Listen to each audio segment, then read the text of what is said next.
korupsyon ay matagal na ang problema sa Pilipinas na bumabara sa pag-unlad sa kasalukuyan. May ilang malalaking iskandalo at pag-uusap na nagmula sa mga flood control infrastructure projects, coast projects, overpriced at substandard na construction, pati na rin ng mga aligasyon ng kickbacks sa pagitan ng mga mismong opisyal, kontraktorista at mga mambabatas. Ngayon, kumikilos at lumalaban na ang mga mamamayan laban sa mga mapangmataas na opisyal. Kaming mga mag-aaral ay nagtulong-tulong sa paghahanap ng impormasyon sa pamamagitan ng pakikipagpanayam sa kapwa naming mag-aaral upang malaman kung sila ba ay may kamalayan sa mga pangyayari sa ating gobyerno. Magandang araw sa inyong lahat. Ako po si Mark Kenneth Digia. At ako naman si Kerwin de los Reyes. At ako naman si Ishma Pareha. And my name is Ayasha Calcotelo. At ako naman si Amiel Nazareno. At ako naman si Chloe D. Bermeo. At ako si Guy Ashley Batin.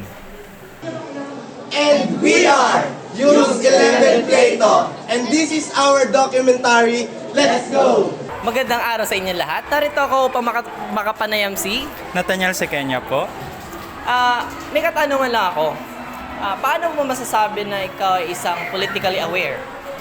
Para po sa akin, masasabi mo na isa kang politically aware na tao kapag alam mo yung mga nangyayari behind the scenes. Kasi we know naman na yung mga politicians, gustong-gusto nila yung pagpuput up a front sa social media and sa mga interviews. Pero if you really know the due process ng mga nangyayari like making the law, passing the bills and all of that, para sa akin, you're a politically aware person.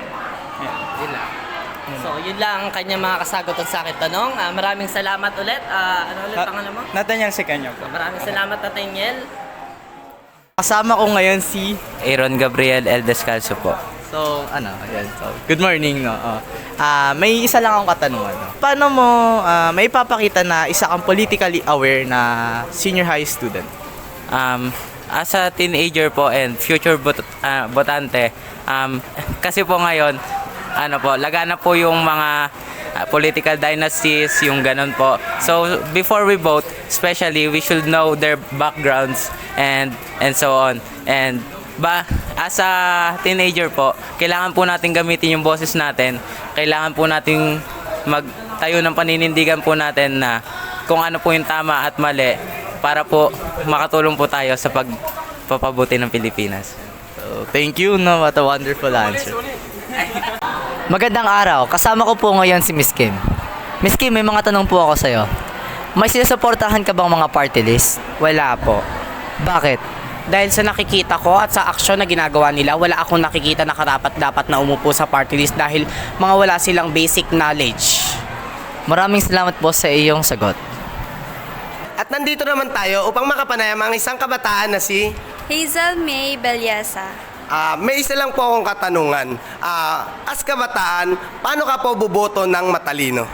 Siyempre po, as kabataan, kaya po ako boboto ng matalino kasi po kailangan natin may political background and kailangan din po is nakagraduate po ng law para po sa akin yun na and well-educated po syempre at may alam po talaga sa politika pagdating po doon.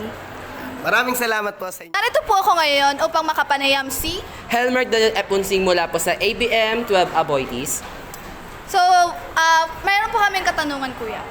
Paano mo po pinipili ang mga kandidato na iyong iboboto? For me, kailangan i-check natin yung track record nila. Dapat, yung pamilya dapat nila hindi dapat dynasty. Kasi ang nilitingnan ko talaga dapat wala silang kinukuhang budget ng taong bayan at sinusure dapat natin na yung tax ng taong bayan dapat yun nagagamit nila ng tama kung paano nila nagagawa.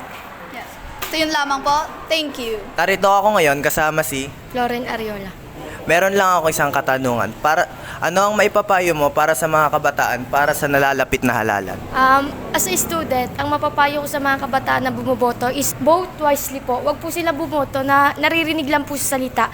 Dapat hindi lang po salita, dapat ginagawa rin po kasi magre-reflect din po sa mga kabataan yung binoboto po nila. Yun lang po. Maraming salamat po. Narito po ako kasama si... Nicolas Shaw Fidelino. May isa na po ako katanungan. Paano mo mapakita ang matalinong pagboto? bilang isang mamamayan ng bansang ito at bilang isang leader ng eskwelahan at mapapakita ko matalinong pagboto sa pamamagitan ng pagkilala sa mga kandidato, pagkilala sa kanilang mga layunin para sa bansang ito at para sa kinabukasan ng mga mamamayan. Sa pagboto, kailangan nating alamin kung ano ang kanilang layunin, kung ano ang kanilang nais gawin or nais marating ng ating mga ng ating sinasakupan. At pagdating naman sa mga mamamayan at dapat alam din natin kung ano yung gusto nilang mangyari sa mga mamamayan, kung ano yung gusto nilang marating ng mga mamamayan na sinasakupan nila. Maraming salamat po. At tatuhayan nyo ang kasagutan ng mga kamag-aral. May karapatan tayong pumili ng malaya. Dapat tama. Bumoto ng matalino! Bumoto ng matalino! Bumoto ng matalino! Bumoto ng